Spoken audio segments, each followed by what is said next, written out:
What is energy? Yeah, good question.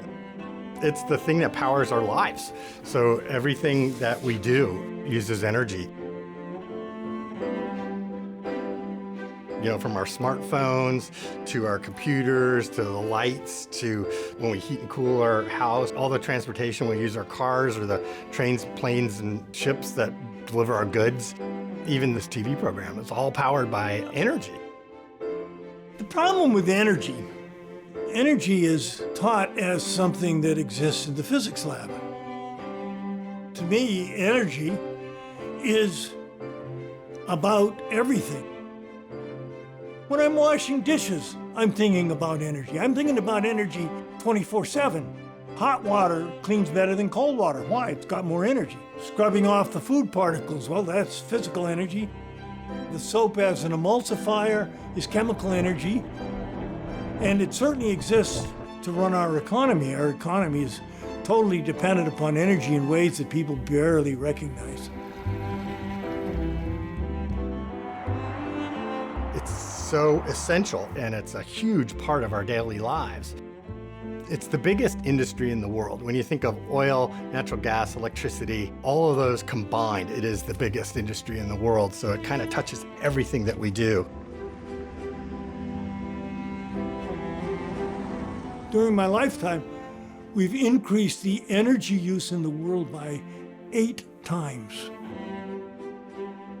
From 1300 to 1750, half of all economic activity was to get the energy to run the other half of the economy. And some people, kings and dukes, were rich, but most people were dirt poor. I mean, you invest 1 and get back 2. Coal came along and you got moved up to 5 to 1, and then oil came along and you moved up to 20 to 1. And we became rich. Most people didn't have to do drudge labor to get the energy to run the rest of society. I mean, a guy sits in an air-conditioned tractor listening to his favorite music and being computer guided and makes enough food for 10,000 people. What a difference oil has made. We are so rich and so powerful and so bloody arrogant because our muscles are so much bigger with oil.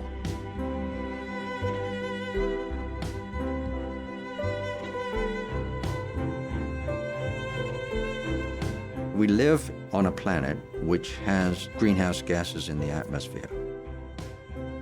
We are grateful to those greenhouse gases because they keep the temperature of the planet at a level which supports life as we know it. Extracting, processing, and combusting fossil fuels is increasing the concentration of greenhouse gases in the atmosphere. And what this does is simply increase the capacity of our atmosphere to retain heat. Yes, so when we look at sustainability in terms of energy, we can see finite resources such as coal, such as oil that we're using up, and these resources are depleting. But it's not just about the fact that they're not going to be there forever. It's also that these resources tend to have health and well-being impacts, causing climate change as well as local pollution. So when I say climate change, what's the first thing that comes to mind? Existential panic. Well, it's the biggest news that humanity has to face right now. Water scarcity, extreme weather events, foreboding for the future. A looming reality that we should definitely pay attention to. It's like hell on earth here in the Rogue Valley. I mean, when that thick smoke comes in, it's like you literally can't go outside to be safe. It evokes a lot of big emotions in me. It's scary. I think that's just like my initial knee-jerk reaction is to say that I find it to be very scary. It feels like, I'm compromising all the time. We should be cooperating to confront the issue and give up on a blunder that we didn't know was a blunder, running all these engines. It's going to have to be a transition to renewable energy, solar power, wind power. We have tremendous potential in the state and are producing solar, we're producing wind. About half of our electricity is actually hydro. We're looking at renewable hydrogen, our geothermal options, and we're looking at offshore wind.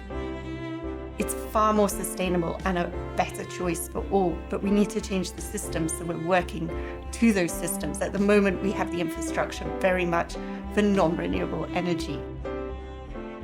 It's about balancing the social, economic, and environmental impacts, whether they're positive or negative, and understanding all those contributions around society, economy, and the environment. Why are we making these decisions? Can we learn from decisions we've made in the past where we've caused pollution, where we've had a negative impact on society? The planet will go on without us, so it's up to us to decide what role we want to have on this planet.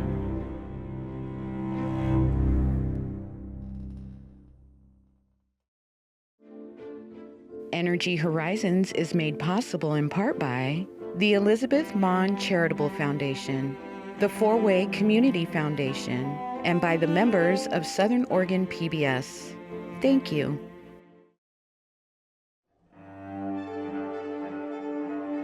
Oregon contains incredible geographic diversity.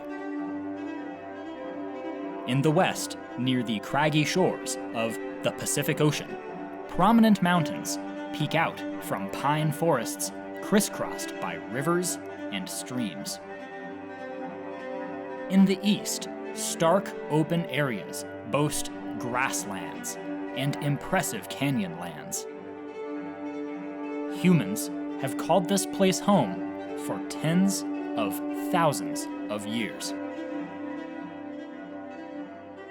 A more recent addition to the Oregonian landscape are the cities and towns of our modern world. Each of them, in turn, consume energy. We could get stuck on a road like this. Our team has spent the last year traveling through Oregon, seeking experts to answer questions about the past, present, and future of Oregon's energy supply. We hope to learn what lies ahead for Oregon as the energy landscape changes, and how this connects to issues of global significance.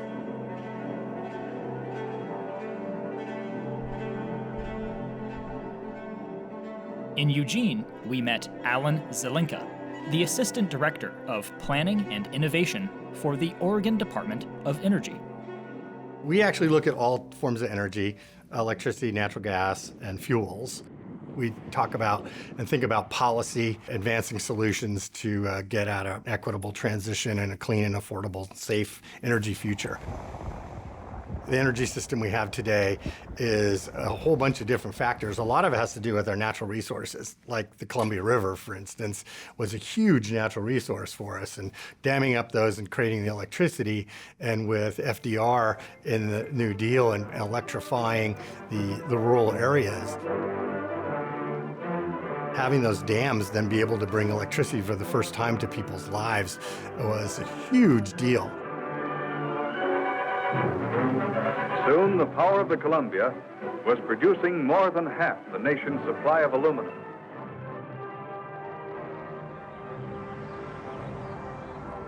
PacifiCorp is a regional utility that serves about 2 million customers in 6 western states. We started out more than a century ago primarily as a hydroelectric company. Hydro was what people looked to for power. In pioneer times, it was used to grind wheat and other grains.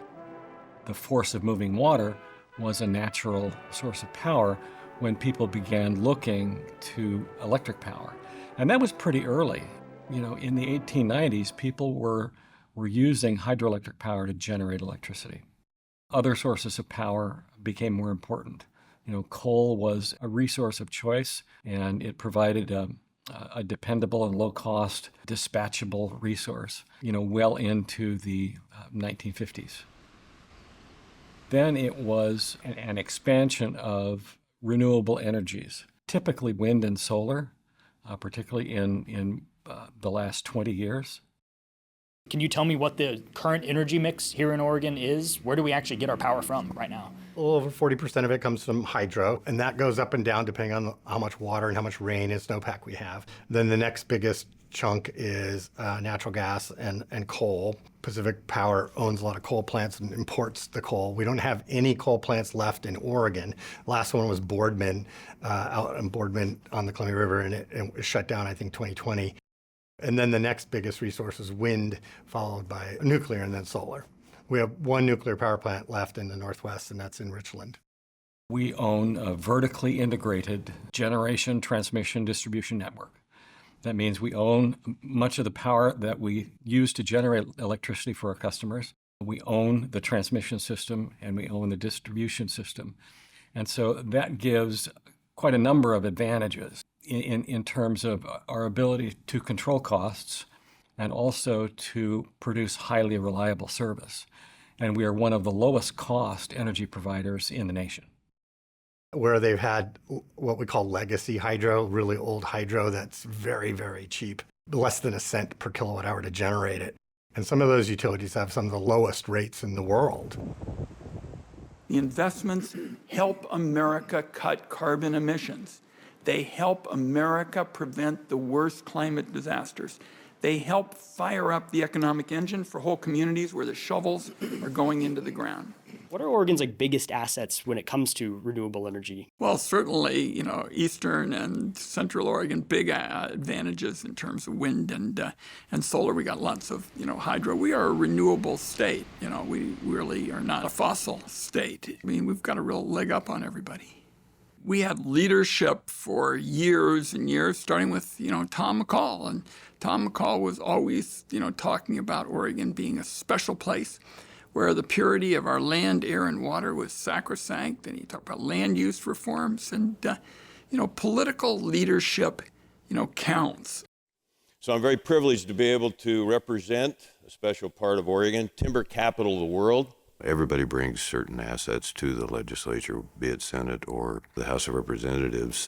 But natural resources has been my life. The rivers that we have on the southwest corner of Oregon, the most pristine in North America.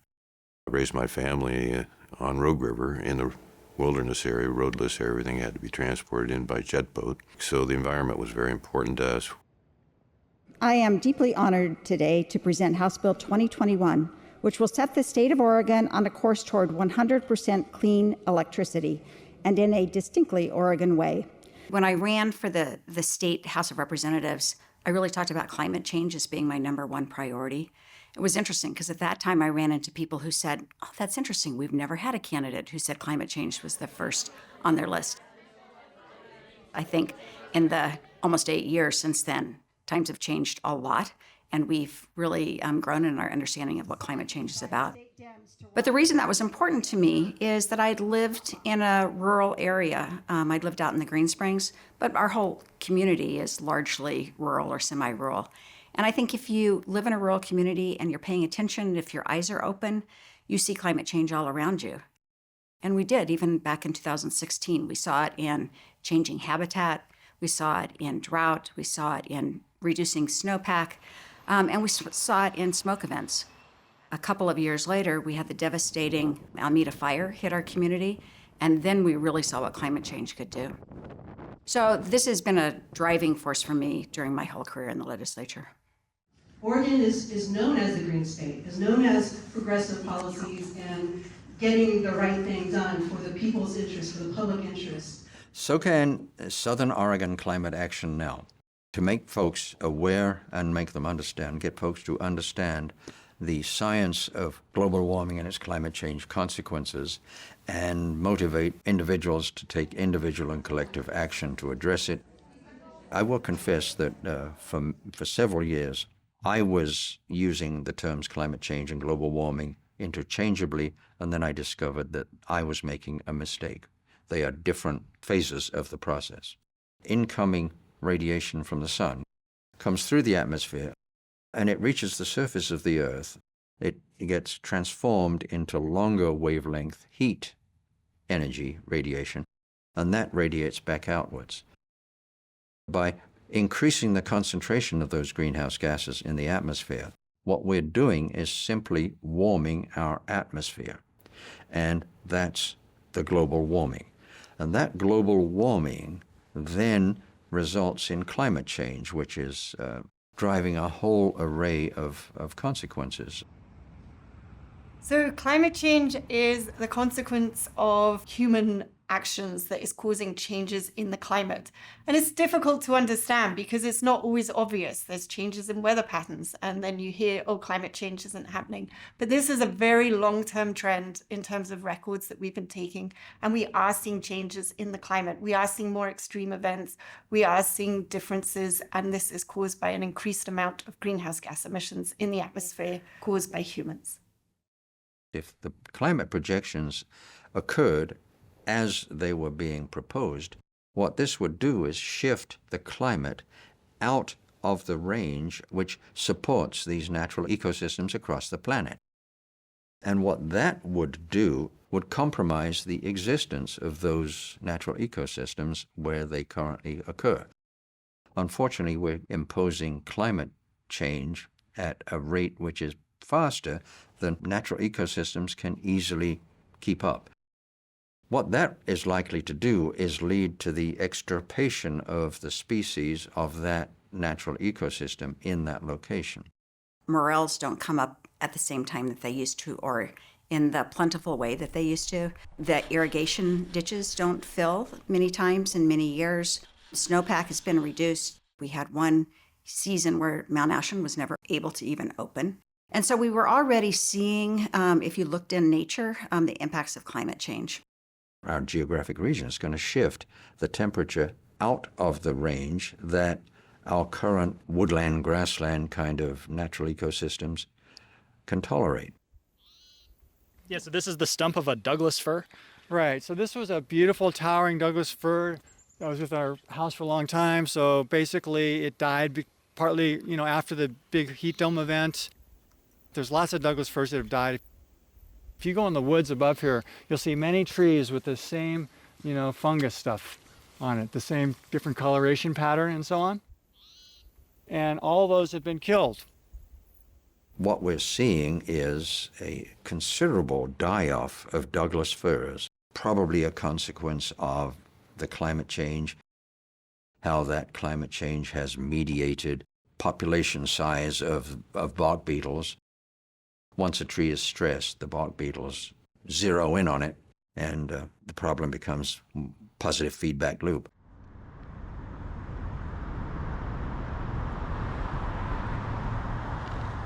Why do we care about climate change?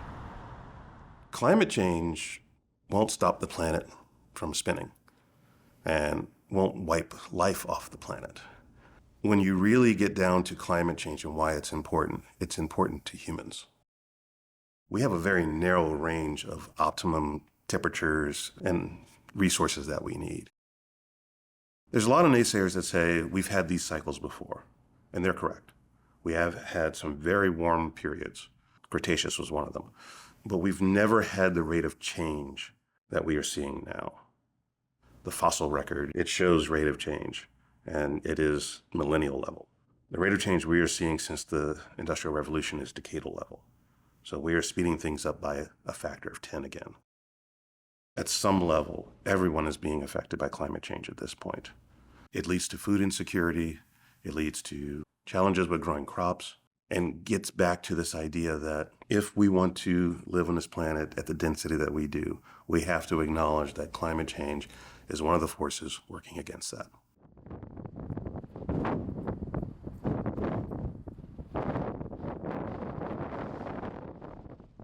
Among the most present and consequential climate change effects occurring now in the Pacific Northwest is an increase in the frequency and severity of wildfire. Our community experienced 6 weeks of choking smoke. If you were here then, you remember it was an existential crisis. People really started to wonder if they would be able to live here or if they could make a living here. And it was really an understanding that climate change was present and it was targeting us. And then 2 years later, we had that really awful Labor Day fire where fires erupted across the state. Whoa, whoa, whoa. Oh my God. In our own community, the Alameda Fire swept 9 miles in about 12 hours, devoured 2,500 homes, many businesses, set probably 6,000 to 7,000 people homeless. I've known numerous families out here that were burned out by the fire, numerous individuals who lived along the Greenway. And just because someone doesn't own an address and a home doesn't mean they didn't lose their home when the entire Greenway went up.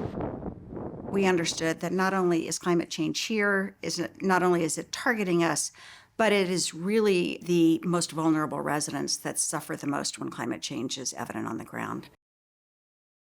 Unfortunately, we've had a lot of very clear evidence in front of us about what the impacts of a changing climate are. And you've seen that in other places in the state.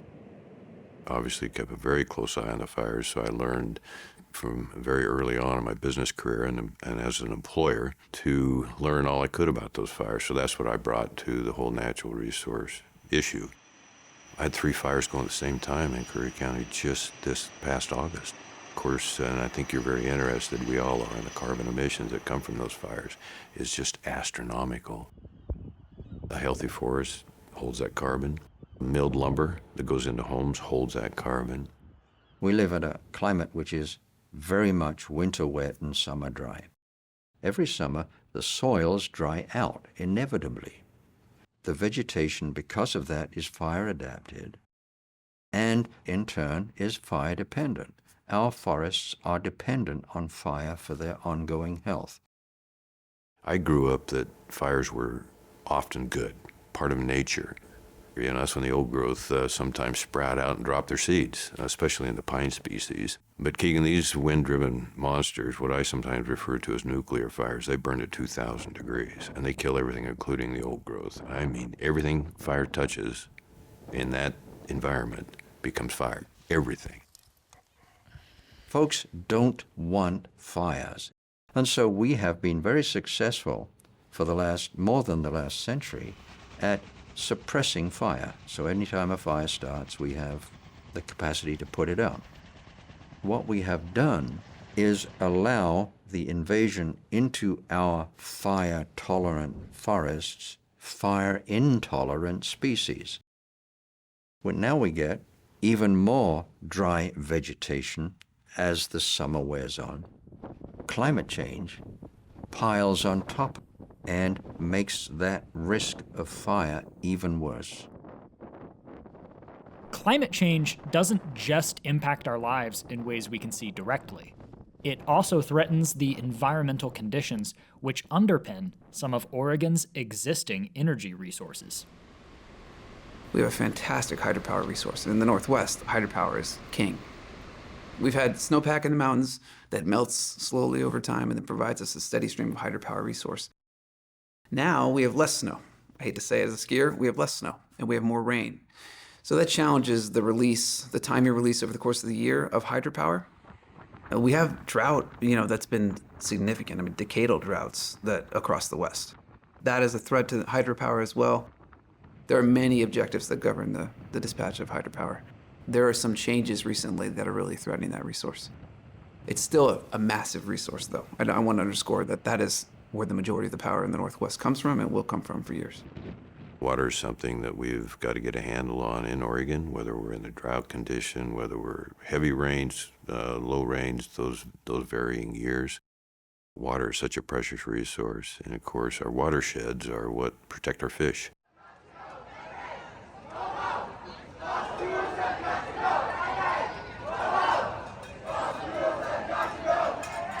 Some of the most concern over climate change comes from young people. Today, students are walking out of school to demand that adults, local elected officials, and community leaders join us in taking immediate action to address the climate crisis.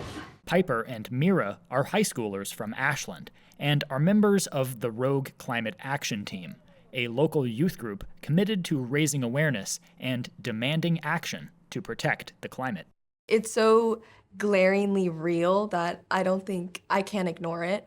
I see the impacts of it daily. As youth, we are so disproportionately impacted and affected by climate change. We're the ones set to inherit this earth. And so it feels big. It can absolutely feel overwhelming. I think for our generation, growing up in a world where it's constantly being pushed at us like, oh, these are the things that we're losing because of climate change, always seeing news articles about this year being the hottest year on record, species of animals that are close to becoming extinct because they're losing their habitat. I think that's really scary and it's really overwhelming, and it's really hard to see kind of where we each individually fit into that. The climate change agenda is a hoax. The climate change agenda is a hoax, and we have to declare independence for it. In recent times, fewer people deny that something about our climate is changing. The results of it are, after all, right in front of us. But many still doubt whether the issue is all human-caused. You know, I'm not a climate denier per se, but I'm a fossil fuel guy. We need to do a little more research on that. You try and talk to the average Joe out there that we're in global warming, they struggle with that. Del Fox is a farmer in the Klamath Basin. He was excited to show us his new solar array, which has saved him money on energy bills. But Del has a sense that not everything he hears about the urgency of climate change is real. When I put my panels on the roof, they were 270 watt. Now the same panel is producing 450 watts. Slow down, let the technology catch up, and we will be all right. Just saying climate change is going to gloom and doom us, I just don't see it. Not to the full extent that we should have radical reactions. Earth is been around for thousands of years. Some say millions. My personal belief is it's been thousands. It's the good steward principle. We still have a tremendous responsibility to not waste. Whether it's climate change or not, we know we're not adapting. I think everyone could take a greater responsibility, just like we're seeing trash everywhere now. You know, how did that happen? Growing up as a kid, it was worse to be called a litter bug than a communist, you know? Regardless of how anyone feels about climate change, and whether or not it's human-caused or leading to the changes we see around us, our energy system still faces a major problem. The supply of fossil fuels is finite and may not last much longer. Yussi, do you know you're on television? Whoop. Yussi, come on, up there. My name is Charlie Hall. Fundamentally, I'm just a kid that likes to fish.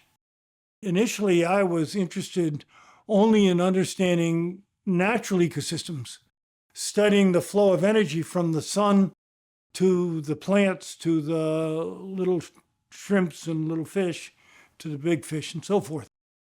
When I started looking at human-dominated ecosystems, what many people will call economies, to me, they're just another ecosystem. Dr. Hall made a significant discovery about energy and ecosystems while working on his PhD dissertation in the late 1960s.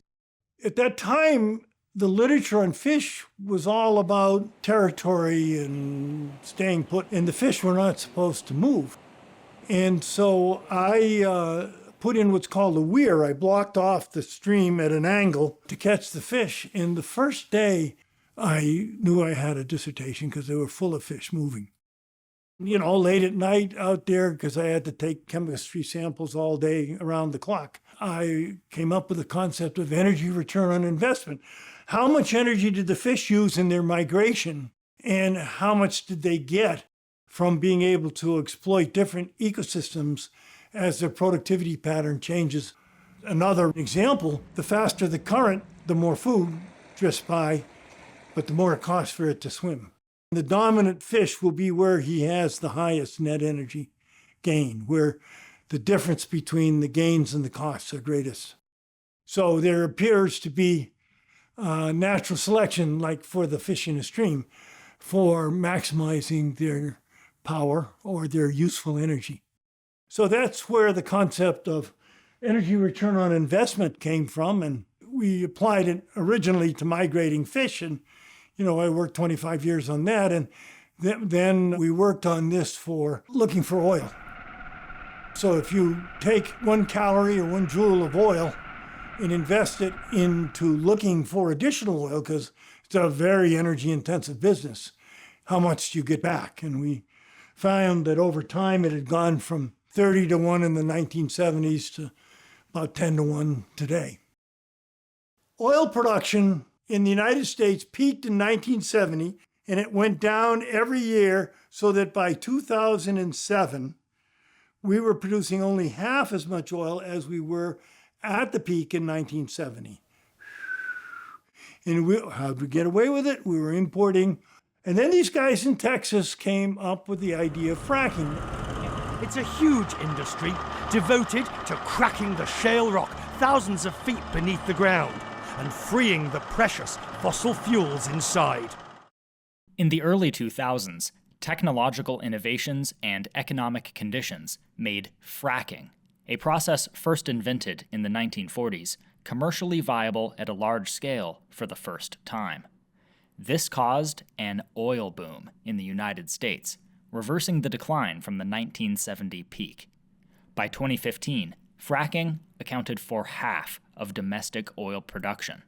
It's now over 2/3, and today, the United States is the top oil-producing nation on Earth. Yes, it's a wonderful revelation. I mean, it's American capitalism at its best. We thought peak oil was 1970, and we would be in real bad trouble today, except for fracking. You get quite a bit of oil in the first 2 years, and then it drops off. So you got to keep drilling them. And for how long? Well, everybody's talking about running out of sweet spots. What's that mean? It means that the ROI of fracking, which is decent, is going to be declining. Oil is going to cost more in the future because you have to use more energy to get it. Everything we have in our economy is based on oil. So what are the implications when oil is no longer cheap and energy is no longer cheap? Filled up your car recently? All the time. Gas is more expensive. In real terms, it's 4 or 5 times more expensive than in 1960s. So real price of oil has been creeping up. How are we going to see that? Inflation. We see it now as inflation. People are complaining about inflation. Well, folks, that's biophysical reality. Whether it's resource scarcity driving up prices or environmental damage threatening our communities, multiple factors pressure us to find a new way to run our energy system. Oregon's state government began tackling these issues by setting relatively straightforward but highly ambitious goals for renewable energy.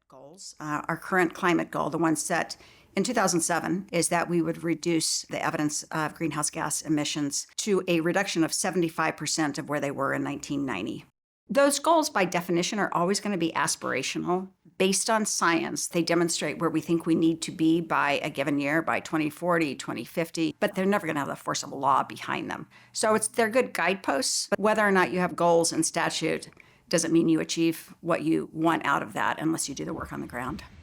We also passed in that year the first significant piece of legislation around requiring utilities to use some portion of renewable energy in the energy that they are dispersing to communities.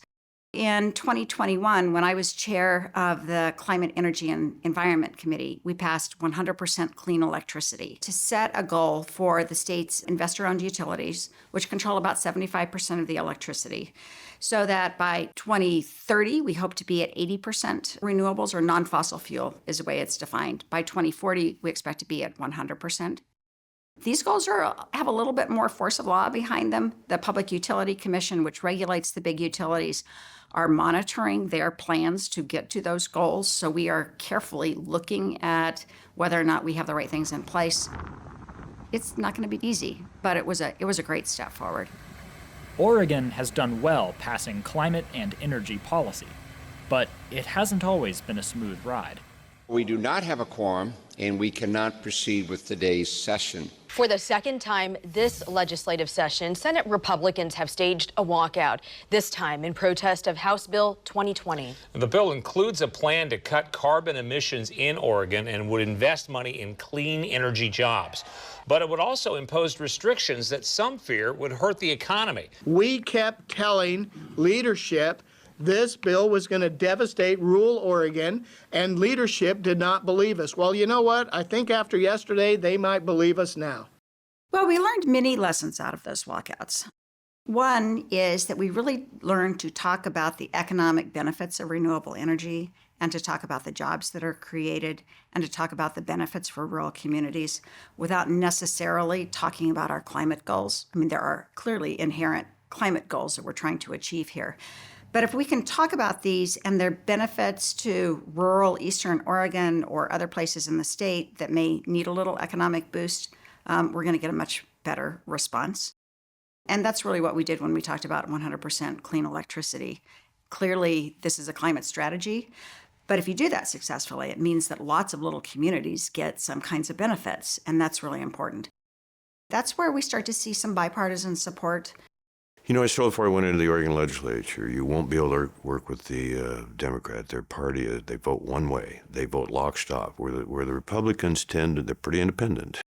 But I've met 10 in particular in the House side that I really believe have hearts. I'm not saying we're friends or anything, but when I see the effort, this team is doing what they can. Sure, I'm trying to persuade them on what my way of thinking is. They're coming to the meeting, the fire meeting, and I think they'll contribute a lot, and that's of great value. The 24 session, Keegan, was definitely better. Definitely better. I think over the years to come, we're going to see more bipartisan votes. 100% clean, we had one Republican vote in committee. We didn't have any on the floors of the House or Senate. But we also didn't have a walkout, right? So we're figuring out how to talk about things and how to really cue them up in ways that are beneficial to people who may be skeptical about climate, but certainly want the benefits of these programs for their communities. So you would say like support for adopting renewable energy is becoming a little bit more bipartisan? I think absolutely it is. You have to meet people where they are. You know, often people say, I'm going to come up with an approach and I'll be able to convince them. That's not the way it usually works. Where we hit the wall is when we try to put hard stops, when we try to put limits on what can happen. Cap and trade clearly would have put an overall limit across the state.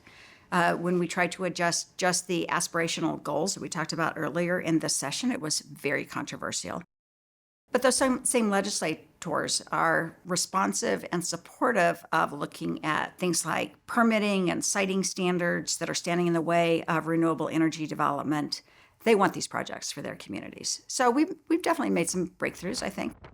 We have to talk about it in ways that entice people into the conversations so that they don't just approach the conversation with a closed mind. And once they're looking at what the developers can offer in terms of jobs and increased property tax revenues and sometimes even investment in the communities, what's there not to like? Oregon's climate goals aim the future of our energy system away from fossil fuels. But for now, Oregon still receives a large portion of its energy from coal power plants in other states. Because we still use coal on our system, we're sometimes questioned rather sharply about why that is. It goes to that need for a dispatchable, large capacity generating source. Now, we recognize that those have significant environmental impacts, and we have reduced our coal output significantly. And we expect that to continue. But in order to replace the role that dispatchable baseload power systems give to customer service, you're going to have to replace that with something that can be equally as dependable and dispatchable. So there is no doubt, I think, that we have to wean ourselves from fossil fuels as much as we possibly can. For Southern Oregon, solar is undoubtedly the dominant solution we have. Wind is a significant benefit. As you're probably aware, there's an effort by a number of folks to promote offshore wind off the coast of southern Oregon and northern California. That part of the coast is described as the Saudi Arabia of wind. The wind is so relentless, and I think folks who go to the beach know how relentless that wind is. Just a couple of years ago in the United States, solar and wind outproduced, in terms of new projects, coal and natural gas. Renewables are becoming the cheapest energy resource of choice. We are looking at other options, some of which the technology is still in development. We're looking at renewable hydrogen. We're looking at trying to really exploit our geothermal options.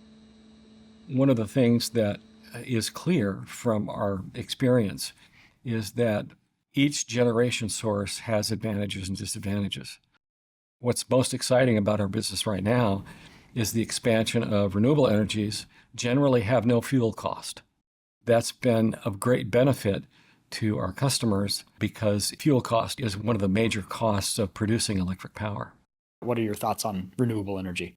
Super excited. It kind of amazes me almost because I think it's such a cool process and there's so many things that I feel like we haven't discovered yet and things that we are now really starting to implement in, many different aspects of renewable energy. In order for Oregon to meet and maintain its greenhouse gas emission reduction goals, we have to replace fossil fuels with electrification and electrification with renewables. The amount of renewables that we need to do all that electrification for electric vehicles and all sorts of other kinds of processes is going to increase. So we're going to need a lot of renewable resources. We're going to have a big quiver. Every one of those arrows that's a renewable resource is going to be necessary for us to actually meet our goals and maintain those goals and get to net zero, if not negative emissions, so that we can recover from overshooting our greenhouse gas emissions. Maximizing those renewable resources are going to be part of the agenda moving forward, but there's trade-offs. Solar panels are great, but they take up space, habitat for wildlife. There is concern in coastal communities about offshore wind. There's no such thing as a completely benign energy source. There is no energy resource that you can build that doesn't have some kind of environmental impact. If it's coal or natural gas, we got greenhouse gases that it pumps out. In coal, we're digging up giant pits for coal. With hydro, we're damming up rivers and impacting fish. Whenever we're promoting efforts to address the climate crisis, one of the things we always encourage folks to do is reflect on their energy use and try to conserve energy as much as possible. And that, of course, means being as energy efficient as possible. What's the first power plant we should acquire? It's through energy efficiency. That is the least cost power plant, least cost generation mix change that we can make. And that's actually why things like EVs are a really great thing, because they are way more efficient. Although a lot of that load shifts to the electricity grid, so I know it makes some of the electricity providers a little nervous. But heat pumps, better insulated buildings, all those things make a huge difference. We've had a number of different programs, including energy efficiency and helping Oregonians to obtain supports they can use to make their homes more efficient. And that was particularly important because we know that the federal government is stepping into this place. There's going to be what I describe as a tsunami of money coming our way. We want to make sure Oregonians are really ready for that. How would you describe your relationship with energy? Not what I would like it to be. I would like to be able to afford to put solar panels on my house. I'd like to be able to afford an electric or a hybrid vehicle. Lower income people, there's really not a lot of options of how to participate other than walking and biking, which I do both. So I'm always hoping that there's going to be big improvements happening very soon. Everyone should be able to participate, and it's essential to making an energy transition happen. But in order to bring everyday people along, people who don't own homes or drive the newest cars, and who could never afford the upfront costs of new energy technologies, in order to bring all of us along, a substantial investment is needed. When I mention climate change, what's the first thing you think of? Well, I think about gridlock, because the fact of the matter is, until 2022, we essentially had 50 years worth. It goes all the way back to Richard Nixon, and nothing worked. 2010, I decided I was going to come up with something new, and we did, and 12 years later, it became law. The Inflation Reduction Act that the Biden administration put in place is the largest investment in climate reduction actions in the history of the world. And it trickles down to the states, and it's purposefully designed to get back down to the people and to Oregonians. We're going to have literally hundreds of millions of dollars flowing into Oregon from the Inflation Reduction Act to do things like build more solar on people's rooftops, put in more energy efficient and low greenhouse gas emission heat pumps, and do weatherization of people's homes. The Inflation Reduction Act had several major pieces, and most of them came from the Finance Committee. It had the clean energy legislation that I wrote in the spring of 2021. It was about 90% of what was finally in the Inflation Reduction Act. We allocated a little under $400 billion for clean energy investment over a 10-year window. So all of this is bringing money into Oregon from the IRA. It's just starting now to come in. We haven't hardly got any of that money yet. We've done the applications, we've got the awards, but it's just starting to trickle in. I think 10% of the IRA monies have actually been spent. Most of it's still yet to come. There'll be programs that local governments can enact. In other cases, there are direct benefits to consumers. I put in my own house 2 heat pumps in last year, and I'm going to, on my taxes, I'm going to get a tax credit to help support the cost of that. Seeing this federal money coming our way, one of the things that we funded in 2023 was just a navigation system, because we know that there's going to be money there. We want Oregonians to get everything they can, and yet dealing with federal programs, even state programs, can be pretty overwhelming. So we're trying to figure out how to set up easy access so that people know what programs are available to them, have the ability to really assess them to decide if it's a wise choice, and then are able to follow through with contractors who do the work and do it right. And that's obviously a lot of money that comes to different communities, and pretty much everybody had their hand out. I was no different. I wanted to make it work, still do, but yet if you don't accept that money and try and put it to good use, then it's going to go somewhere else other than your communities. And so it's a real tough deal. The moral of the story is that in the energy field today, carrots still work better than sticks. The Finance Committee had never done anything like we put together in the spring of 2021, ever. In 100 years, all they did was just hand out tax goodies. And I said, we're going to throw the tax code in the garbage can with respect to energy, and we came pretty damn close. Where's the balance on the climate change program? It's become a really dogmatic religion for a lot of people, in my view. Just keep that money in the bank. Don't be quick to spend what we don't have. One important point about cost, everybody says, oh, that's too expensive. That's only half the question. The other half of the question is, compared to what? If we don't do this, we have to do something else. We can't just sit around and do nothing. That's not an option in most cases. So if we don't build more solar with energy storage, we have to build more natural gas plants or coal plants, then what's the trade-off? Compared to what? So you have to compare those two things. People talk about the cost of mitigating greenhouse gas emissions as being expensive. Compared to what? Compared to adapting to the effects of climate change? We're already seeing that in spades. The wildfires, the sea level rise, the floods. So all of that has an enormous amount of cost associated with it. We haven't really figured out what that's going to cost, but in my personal opinion, I think it's multiple times more expensive than the mitigation's ever going to be.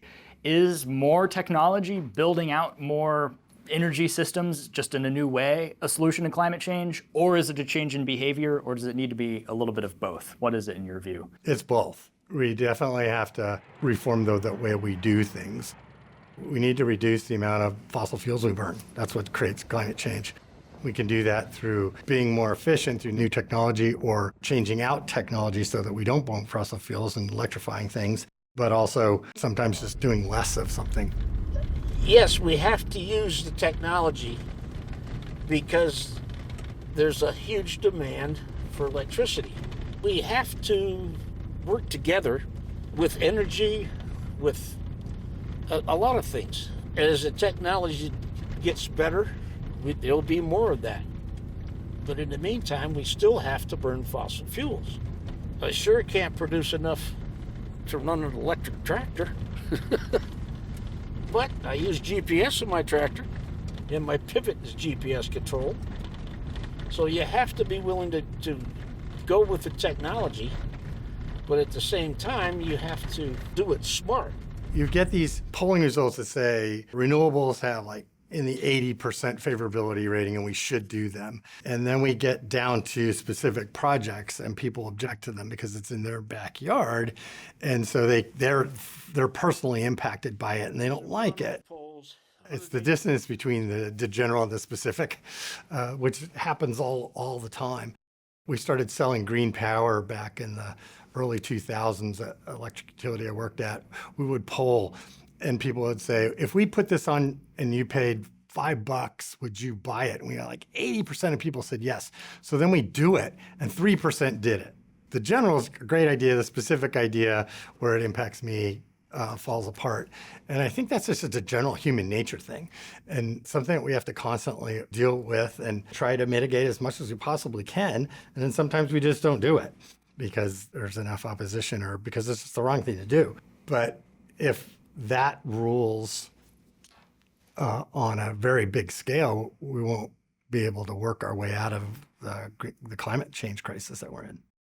I think it's easy to criticize something or focus in on the negatives, but as long as we're making balanced decisions and making informed decisions, we need to change how we're doing it at the moment. I would never want to say, right, we're going to rely on coal and oil for the rest of time because that's not sustainable either. We need to start diversifying and understanding exactly what those solutions could look like. 40 years of doing this stuff, every resource has been controversial. Hydro's controversial, wind's controversial, coal's controversial, solar's controversial. Natural gas is certainly controversial. So we have to muddle our way through.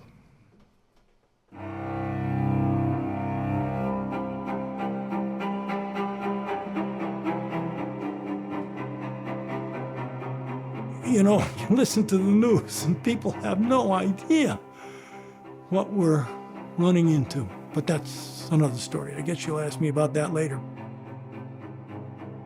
Do you think that climate change ultimately is something that we will overcome? It seems that we can, but do we have the political will, the philosophical will to actually tackle that problem and get there? The answer is yes, but it depends on political leadership. And Oregon's had leadership. I mentioned Tom McCollum. We're going to need it again. Serving the Oregon legislature is quite a privilege, and I'm enjoying it, building some key relationships, learning a great deal. Oregon has tremendous opportunities along with, as you know, many issues, many critical issues we have to solve. I need to be able to encourage people. I need to be able to say honestly that we're on a path that we can sustain. There's a tremendous amount of depression that at least teenagers will cite associated with their understanding of climate change because this generation gets it. They understand what's happening. What do we want? Climate justice! What do we want? Now! In general, I feel really hopeful. I feel super excited. I just think that there's so much in the works. I think we do have so much technology, so many people who are really coming into climate activism and really starting to make big strides towards climate justice. That doesn't really mean I don't still feel scared. I think there's a lot of fear. There's a lot of thought that, oh, it won't be as reliable, or, maybe in a resilience event I'll be worse off. I just know what I have now. I think that's just human nature. I know what I have now, and change is scary for a lot of folks. But I think we have to talk to the opportunity. I mean, how much better things could be. It's amazing. So I see a world in which, gosh, not only is your car better, but your appliances are better, your home is more comfortable, and you're more secure. I am hopeful most of the time, and I would say this is because I see that we are making changes. There is a desire for change. The technology to make the transition does exist. It is a matter of cost. And it's also a matter of cooperation on a global scale. So if we can figure those things out, I think it's certainly possible. If we're going to grow as a society, we should be able to deal with this in a meaningful way. And that means we can deal with it. I am a little bit of an optimist when it comes to humanity. I like to think of all the good things we've done and how, when pressed with the uncertainty of a positive outcome, we've managed to pull it out no matter what. We can adjust our behavior, and when I say we, I mean we globally. What we do in Medford isn't going to change the global climate trajectory, but if we don't do what we can, we have no capacity to encourage other people to do what they can. This is America. We've always been all right. We can do things that no one else on earth can do. And I think we're actually going to be able to solve this. It might not look exactly like we want it to look like, and it'll still have a lot of problems, but we're going to be able to get there. Yeah, I'm optimistic. I have great faith in human nature, ironically, when you look at what's going on in the world. There's a lot of progress happening right now, and as people catch on and care, they will find solutions. In spite of everything, and maybe even because of everything, people are starting to recognize the importance of community and working together and collaborating and communicating and creating the future that we want. If you look up at the very top, well, it might be hard to see, but there's actually a woodpecker hole up there already. And I'm just really excited to see wildlife. I love birds. I'm a big bird watcher.